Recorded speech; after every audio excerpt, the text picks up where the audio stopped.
আস্তে আস্তে আমার কূপের পানি পরিষ্কার হয়েছে অনেকক্ষণ পরে। যে সময়টা লাগে ওই সময়টা যদি ভিডিও করি এত বড় ভিডিও আপনারা দেখবেন না, তাই মানে একটু স্টপ করে করে ভিডিও করি।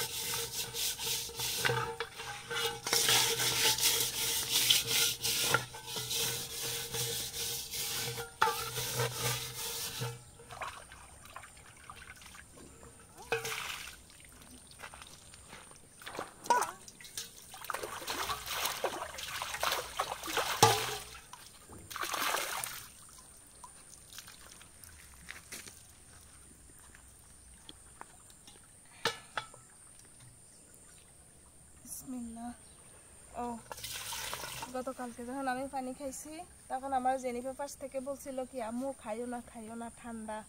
এটা কেন বলছে, মানে আমার সর্দি, আমার গলা ব্যথা, তাই আমি যেন ঠান্ডা পানিটা না খাই এই জন্য বলছে। তো এই জন্য অনেকেই মনে করছেন এই পানিটা হয়তো খায় না, শুধু আমাদেরকে মিছামিছি দেখায়।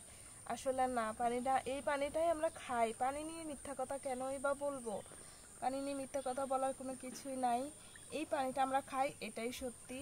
তো আমি সকালবেলা পানি নিতে আসার আগে গরম পানি করে খাইয়ে তারপরে পানি নিতে আসছি। আমি যখন ঠান্ডা পানি খাইতে ধরছিলাম তখন আমার মেয়ে বলতেছে মা ঠান্ডা পানি খাইও না, তোমার ঠান্ডা আরো বেড়ে যাবে।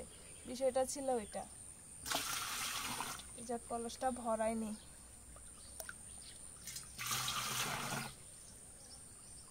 এই যে এতক্ষণ ধরে ময়লা পানিটা ফেলছি, কূপটা আবার কত বড় পানি ভরে গেছে না, অটোমেটিক এরকম পরিষ্কার পানি উঠে যায়। এটা ঢাকা দেওয়ার প্রয়োজন হয় না, যে যখন পানি নিতে আসবে সে এরকম পরিষ্কার করে পানি নিয়ে যায়। কেউই জমা পানিটা নেয় না, নতুন করে পানি উঠে ওই পানিটা নেয় সবাই।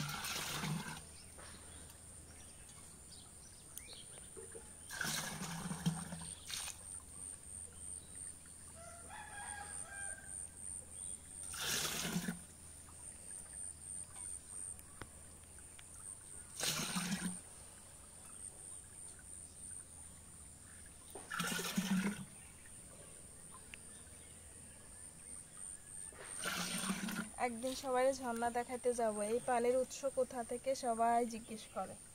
এই ঝর্ণা আছে না, ঝর্ণা থেকে এই পানিটা আসে না, ঝর্ণাতে যাবো একদিন, ঝর্ণা দেখাবো সবাইকে।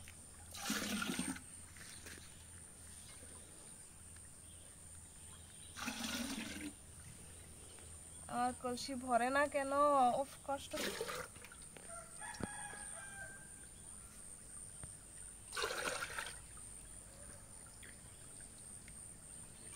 কলসি ভরছে, এবার একটু পানি খাবো।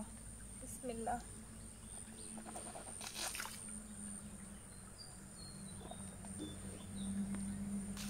আলহামদুলিল্লাহ হয়েছে, আবার উঠি।